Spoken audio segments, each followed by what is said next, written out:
Ikaw ba'y nakakaranas ng lagutok sa motor mo at di mo alam kung saan? Na sa tuwing pumipreno ka, may lumalagutok? Baka ito na ang problema mo. Tara! Ngayon araw nga, nandito tayo kay Boss Andoy para ipagawa ang lagutok na nararamdaman natin. At the same time, isasabay na din natin yung mga ibang palitin ng ating motor. Tulad ng slider piece, lining, spark plug, at syempre itong ball race na GPC brand. Ito nga pala si Kulot, 5 years na sa akin. At ito naman si Boss Andoy. Sinisimulan na niya ang baklasin yung part na ibaba para mas madaling mabaklas yung T-post at may access na tayo sa ball race. At shoutout nga pala kay Boss Ivan na naka big bite. Brut brut!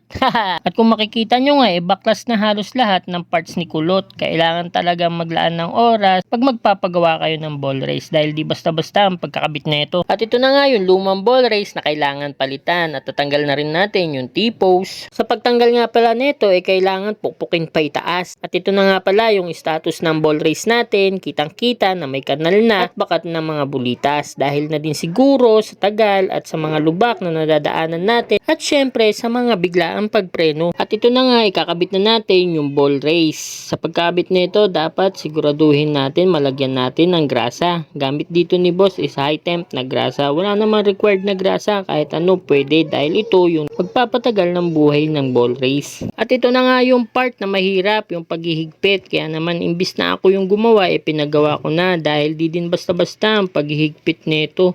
Dapat sakto lang dahil pag napahigpit ka, magkakaroon ng kabig. Yung tipong padiretso ka pero papuntang kanan yung motor mo.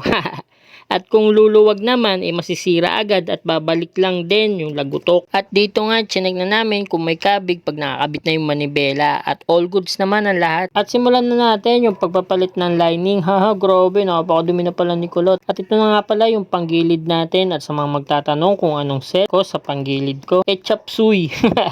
Sa pulley set natin na RS8B2 at para naman sa lining at bell JBT set naman, pero papalitan na natin ng stock lining. So inuumpisa na ni Boss dito na magtanggal ng clutch spring.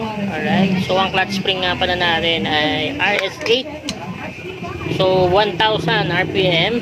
Tapos ano po yan, ang setup ko po chop suey. Tapos ang aking pulley po is RS8 yan. So, RS8B2 yung stock lining natin. So, open na ni Boss. Stock lining. Ooh, satisfying. Kaya nga pala tayo nagpalit ng stock. So, mas matagal daw ang ano nito, lifespan kaysa sa sourcing lang, Boss.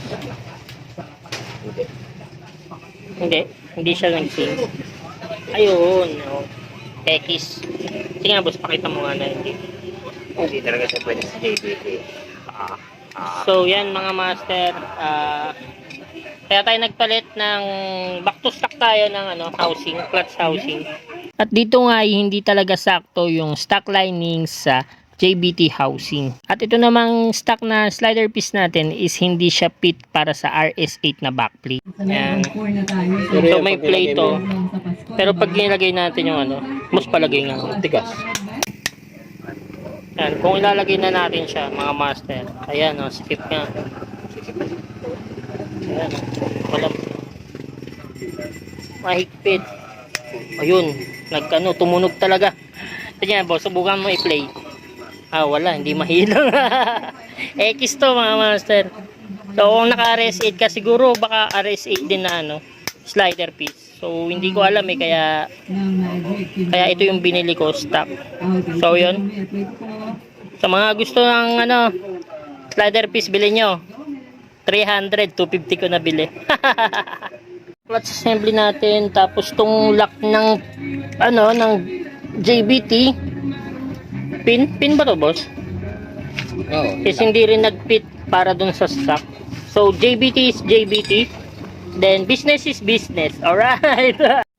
At ayun na nga, back to stock clutch assembly tayo dahil di fit ang stock lining sa JBT housing. At nang natapos na nga ang lahat, naikabit na rin natin yung spark plug at syempre testingan na.